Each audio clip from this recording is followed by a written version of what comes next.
Menteri Prabowo akan copot tangan kanan mantu Jokowi, Bobi berpeluang diperiksa KPK.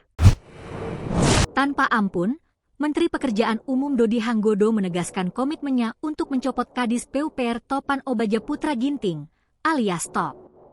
Hal ini dilakukan demi menjaga integritas kementerian, dengan mengutip pesan dari Presiden Prabowo Subianto bahwa siapapun yang tidak bersih akan disingkirkan, dan segala bentuk penyelewengan wajib dihentikan. Menurut Dodi, yang juga merupakan Wakil Ketua Partai Demokrat, Presiden Prabowo telah mengarahkan agar tidak ada toleransi terhadap pelaku penyelewengan yang akan diberhentikan secara tidak hormat.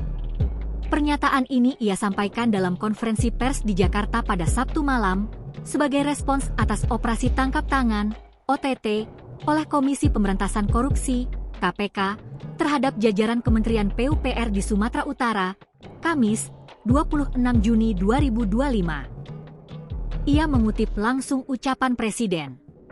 Segera benahi dirimu, segera bersihkan dirimu, karena yang tidak bersih akan disingkirkan tanpa pandang bulu. Semua penyelewengan wajib berhenti atau yang bersangkutan diberhentikan dengan tidak hormat, tegas Dodi. Dodi menyebut, arahan Presiden tersebut sangat jelas dan menjadi pegangan dirinya dalam menjalankan amanah sebagai Menteri Pekerjaan Umum. Saya pikir arahan yang diberikan beliau sudah sangat clear, ujarnya. Dodi juga mengapresiasi KPK dan Kejaksaan Agung yang terus membantu menjaga integritas Kementerian PUPR melalui pengawasan dan penindakan terhadap perilaku koruptif yang merugikan negara dan masyarakat. Sementara itu, KPK menyatakan terbuka kemungkinan untuk memanggil Gubernur Sumatera Utara Bobi Nasution guna mendalami dugaan korupsi yang melibatkan Kadis PUPR Sumut, Topan Obaja Putra Ginting, Top.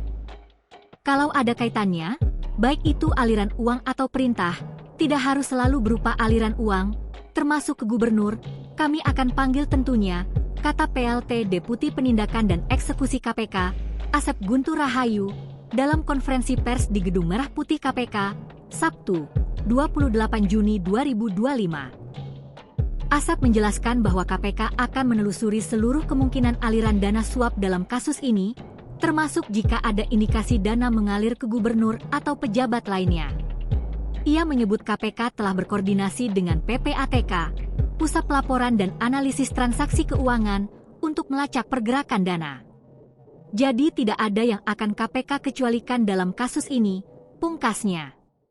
Download Tribun X sekarang, menghadirkan lokal menjadi Indonesia.